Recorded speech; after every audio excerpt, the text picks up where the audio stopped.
a scale of 1 to 10, how impressed were you by the Lakers last night? Skip, can I say a 10 as far as impressed, but not so much with the win because the Suns were playing without DeAndre Ayton and Kevin Durant. But I was impressed with how they played. Yeah. You look at Anthony Davis and how he came to the party. He's like, oh, damn, the game started at 7. I thought it started at 7:30, 7:45. And then in the second half, he got on board. Austin Reaves inserted into the starting lineup. And I'm like, are you sure this wasn't a lottery pick, Skip? Yeah. Something has happened because he's like, man, I ain't selling for no jumpers. I'm going to put this ball on the floor and I'm getting to the rack. And either I'm going to lay this ball up, I'm going to hit a floater, or you're going to foul me and put me on the free throw line. Those are the options. Selling for jumpers, selling for threes, he's not doing that. And D'Lo is D'Lo. I mean, he's just so silky smooth with that left hand, with the float game. He can get all the way to the rim and kiss it off the glass. And then he had the 3-ball falling a little bit for him last night. So I was just impressed with how they looked in winning. Not so much to win, Skip. I mean, come on. We know KD there. DeAndre Ayton, because like I said, they shot 46 free throws. They lived in the lane. Anthony Davis realized, like, hold on, that's Biyombo. Yep. That's Jock Landale. They ain't got no business guarding me. And he's like, oh, okay, I am Anthony Davis. I am an all-NBA player. I am a top 75 player all time. I should be dominating this ball game. I'd say. And he started dominating the ball game. But I like the way, Skip, they started flowing. Austin Reaves, look, AD did what he did, but still Austin Reaves looked like the best player on the court. Like, Book was Book. Book gonna get his.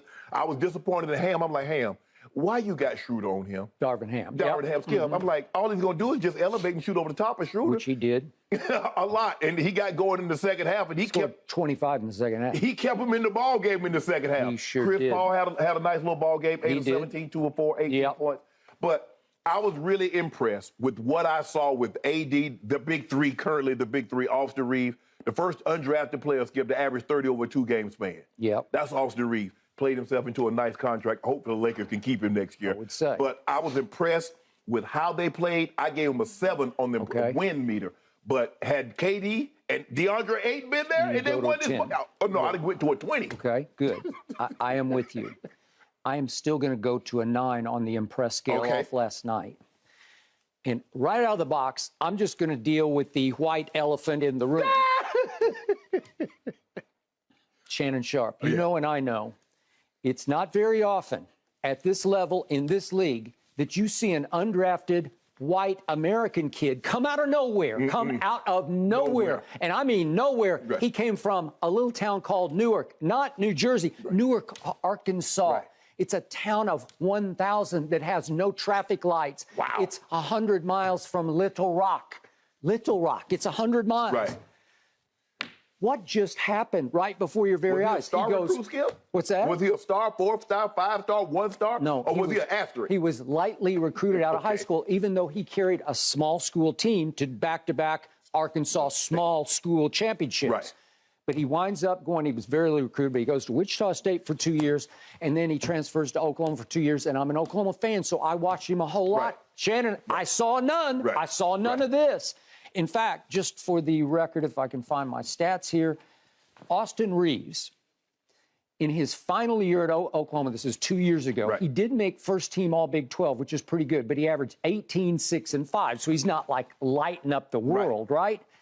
He shot 31% from 3, and the year before he shot 26% from 3 in his first year at Oklahoma as a redshirt junior, because he had to sit 1 year because he transferred. 31% and 28%? It's impossibly wrong. What did I tell you a year ago when he was a rookie? I said, Shannon, he can't shoot. So here you go again. You found a nice player who can't shoot. Well, doesn't that sort of fit the MO for the Lakers? Yes. Okay, so I'm going to ask you before I launch on all the above. Okay. Are we seeing, he just scored career high 35, and then Darvin said, what am I supposed to do? I got to put him in the starting lineup. Exactly. Because he's the best player on the floor. Yeah. And so in back-to-back games, when you have featured him, you put the ball in his hands a little bit more, although his usage rate last night was the 3rd most on the floor on the Lakers, because AD had the ball. It's like AD is 30, let's call AD 30%. D'Lo was 27%, and Austin Reaves had it 21%. But to your point, in just 21% usage rate time, What did he do? He looked like the best player. He was having the most impact of anybody on the floor because he was fearlessly and relentlessly attacking the basket. Absolutely. Okay, quick question to you, because you've been watching this game for a long time. The history would tell you this is a mirage. Yeah. History would say this is more of a blip than a trend. Your gut feeling right now, after 2 years of watching this kid play professional basketball at the highest level, he is what? Is he a keeper? He is a keeper. He's legit. Now, Skip, he's not a 30-point. He's probably not a 20-point-a-night scorer. But I believe he's somewhere between 10 and 15. Yeah. I believe that stat line that you had in college, 18, 6, and 5, Skip, I believe he can be somewhere 15, 6, and 5. Well, listen, if that's true, his improvement from what I saw his final year. Remember, he played 4 years of college basketball. And when you play 4 years, it's not a good sign, right? But he needs the ball, Skip. Okay. You see the difference now? Now, when LeBron comes back, Skip, people are like, well, where is Austin Reaves? LeBron's going to have the ball. Okay, but you know and I know, LeBron learned last year he can trust this kid. Oh, absolutely. He loves it. Because the kid just knows how to play the game. And the kid is fearless. Yes. So if you have the IQ or just sort of the feel for basketball and you're fearless, LeBron will say, okay. Right. And guess who was sitting down at the end of the bench with his sunglasses on, but who was closely observing last night? LeBron James.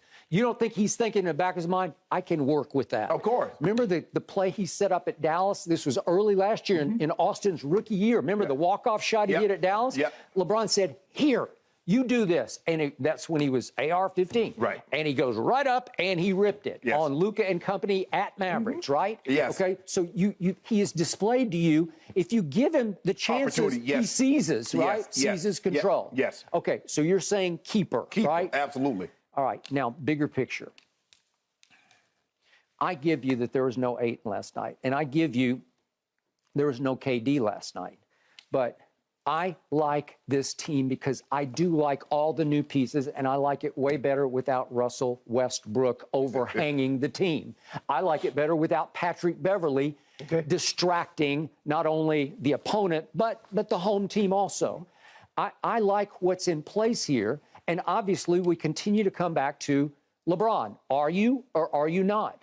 Well, again, if LeBron decides, you know what, I passed Kareem, I gave it my all, I pushed my body over the edge and into limits that I shouldn't have pushed it. If LeBron James wants to say, I'm done, I'm shutting it down for the rest of the year, you will not hear a peep out of me. But if he is looking at this right now as, wait a second, we have a chance to do some real damage in the postseason. If he's looking at the scope of what's going on right now, because Kevin Durant ain't back yet. Right. Ayton's out. We're going to talk about Zion. It sounds like I don't know if he's going to have any impact at all. And then we look up at Dallas. All of a sudden, Luka's gone for a while, and then Luka comes back last night, and they lose it, and Kyrie's gone. And I'm saying, wait a second. And up and down, Paul George, they say 2 to 3 weeks, going to reevaluate. Can you really trust that he's going to come back, Paul George, 100%? What's the impact when he does get back? What does he do? Okay, so Shannon, if you look up and down the line, it's like begging, begging, begging for you to go, go, go. We're going to talk in a minute about Ja came back. They looked really good. They're a really good team. They're so deep, and they love each other, and they love the way they play. Well, Ja, he didn't want to start last night. We'll talk about that in a minute. He wanted to blend in slowly late first quarter. But they're going to be a factor and a force. We're going to talk about Denver and the MVP race. And they're very good, but I don't completely trust them. I don't fear them, especially if I'm LeBron James. I don't fear them. You have two players who on any given night can give you top 10 basketball if LeBron comes back. And Shannon, I'm looking at degree of difficulty in remaining schedule. The third easiest in the West belongs to your Los Angeles Lakers. Dallas has the easiest road home, and then Oklahoma City has the second easiest road. Well, guess who you get to play on Friday night, tomorrow night? You get OKC at home, okay? And then you get Chicago at home, and they've been on a little bit of a streak, but Philly just went in there last night and just took them all apart. It was 17-0, and it was 21-1 before you could even catch your breath. It was like 70-48. It was 76-48 at halftime, and Embiid late first quarter tweaks his calf. I guess we're going to get into this a little bit later because it was very suspicious and mysterious to me. But my point is, even without he was very good in the first quarter. He had 12 bang, bang, bang in the first quarter. But they just took Chicago completely apart. Can you beat Chicago at home? Sure you could. Even, I'm talking about without LeBron, obviously. Yeah. And then here's next week. You go to Chicago, you go to Minnesota, and you go to Houston. Minnesota got KAT back, got Cat back, right? Yeah. Okay. And Utah, you go to Utah also. And then you have to go to Utah. But can you win those games? Yes. Right. You could win those games. If LeBron comes back for any of these away games, could you? Yes, you could win them. And then you come home to play. It's actually a Clippers home game, but you're at home. You're the road team. Yeah, okay. And then you got Phoenix again. Will KD be back by then? I have no idea. And then you get Utah at home to close. Shannon, could you go on a run here? Yes, you could. And yet, it's the same team that just came up empty against the T-Wolves and against Dallas the other night, and that they just gave the game back to Dallas on the Kleba night. Yeah, but Skip, you know, the thing is about Chicago, you see them last night, and you mentioned they're down 76-48, but I just watched the other night, and I watched DeRozan go for 49, and I watched LaVine go for 39. So, you know, they have firepower. Nuclear capability. And Vucevic can dominate the boards, and he can give you a 30-15 game. Okay. Yet, I believe that Austin Reaves has been a revelation for Darvin Ham and for you. Yes. And he is legit, and he is a keeper, and I'm not going to oversell it, but I think it's fairly significant that at the Crip last night, if we could hear this, he goes to the free throw line at one point, and they are chanting MVP. Here's this kid, and it looks like he's never set foot in a weight room to me. No. Even though when he was at Wichita State, he had some shoulder surgery and said he put on 20 pounds. I don't know if he got in the weight room. It doesn't look like he's ever been in one. No. His uniform doesn't quite fit him. It just seems to hang all over the place. It doesn't look right on him. His hair is the classic, what we used to call bowl cut, where you like put a bowl on and just trim it around and do white sideburns. Yeah, he going to super cuts. Okay. He ain't going to those. And then he leaves this shock of hair that hangs down in his eyes, and he has to use his first two fingers. He keeps pushing up out of his eyes. He has underestimated quickness because you have to, or you can't do what he's doing. Right. He has underestimated just natural strength. You can't make it in this league if you don't have some strength, because he will guard you too and get up in you, right? Yep. And he has, if I dare say, I think he has underestimated, dare I say, athletic ability. Because he's got body control, and he is ambidextrous like LeBron. He's very good with his left hand, and he'll make some shots running left-handers where I'll say, God, it looks like he's almost left-handed. But he does understand the game, Skip. You've seen him backdoor. They overplayed him to come get the ball, and he goes backdoor, and he goes up and under with nice English off the back. He understands the game, and I think playing alongside LeBron, we saw that with Caruso. I think he's a more skilled Caruso. Caruso might be a better defender. Just because he's stronger. But on the offensive end, Caruso can't see this kid. No, because he's got sneaky athleticism. Sneaky. Right. And I'm going to go this far, because I was the biggest Pete Maravich fan. I know a lot of our viewers don't even know Pete, but there's some Maravich going on here. Just a little bit. Right. There's a little bit of Luka going on here, in that you can't time him in the lane. He's herky-jerky, and he shocks you with, wait, he just did that? And he's got a lot of up and under, a lot of ball fakes. And it's basketball IQ. Monty Williams went off last night after the game. He says, where do you see a game with 46 free throws for one team? That's just not right. I don't care how you slice it. It is happening to us too much. I'm tired of it. 46 to 20 free throws with Devin Booker on our team, and he gets 12. Okay, I give you that. The Lakers were getting the whistle. But this kid is earning the whistle. And by the way, he was mic'd up on ESPN. I don't know if you have your sound up at all. Okay, so they showed him pregame, and he's buddying up the refs. He's going up and just chatting them up a little bit. Well, how you guys doing tonight? And they're starting to buy into it. Like, you have to earn their respect. You have to earn, because if they don't know who you are, you'll get nothing. But he was the one who last night, he makes 12 out of 13 free throws. What happened in the fourth quarter when it got close? He went 8 for 8 from the free throw line. He was always a good free throw shooter. Even at Oklahoma, he's a very good free throw shooter. Skip, the thing is, what Monty has to understand, Book is the only guy that really drives the ball. Everybody else shooting jumpers. Okay, but what is the label on him? How is he viewed? He is as pure a shooter as there is in the league. Do you think of him as a driver of the basketball? I don't. No. And if he drives the ball, Skip, he's looking to get to the mid-range and pull up. Can he get all the way to the rim and finish? Absolutely can. But his thing, he's the master of a mid-range. He's like Kobe. I mean, he's got that mid-range, Skip. He gets to a point, he just elevates, as we saw last night, on Schroeder or smaller guards that were trying to defend him, and he just elevates. But you look at AD. AD was driving the ball. D'Lo driving the ball. And we saw Reaves, he was 13 free throw attempts. So, I mean, when you got one team that they're driving the ball, the other team's just shooting jumpers, but nobody's going to follow you on no jump shot. Right. I don't remember one time last night where I thought, oh, Phoenix is getting screwed. No. It just felt like, who was the aggressor last night? Well, it was the home team led by this guy. And plus, we still got to get made whole for what they did to us in Boston. Okay. We ain't whole just yet. Okay. Well, you could be right about that. I will buy into that because in the biggest picture, you are getting the calls because your whole team attacks more. Right. There's not as much standing around as there used to be. Especially Reaves, Skip. That's all he does. He stayed. I mean, what the other game was that Sunday night? Was that the Sunday night?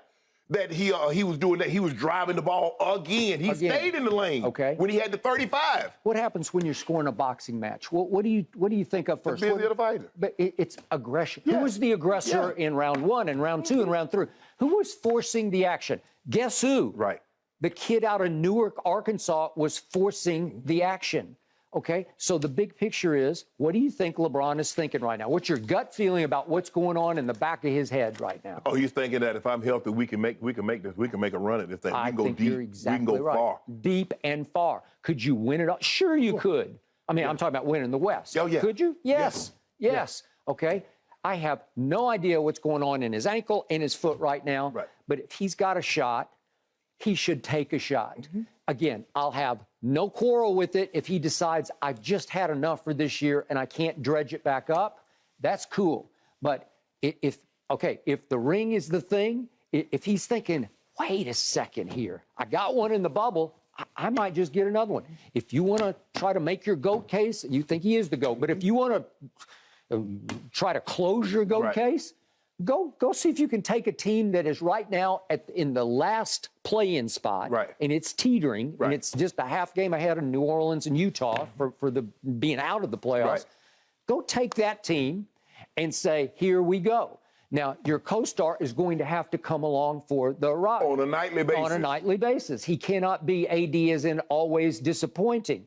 And I'm semi-disappointed in last night. Did he redeem himself some in the second half? Right. I'll give you that, because he did score 20 in the second half. But in the fourth quarter, it was mostly Austin Reaves making free throws, and he did make his 4 free throws, but he scored 5 points. He had a grand total of 1 rebound in the fourth quarter. That's not, he's better than that. Yeah, you know he is. Yeah, and the free throws again. Yeah, they shot 46, but they missed 10. Okay.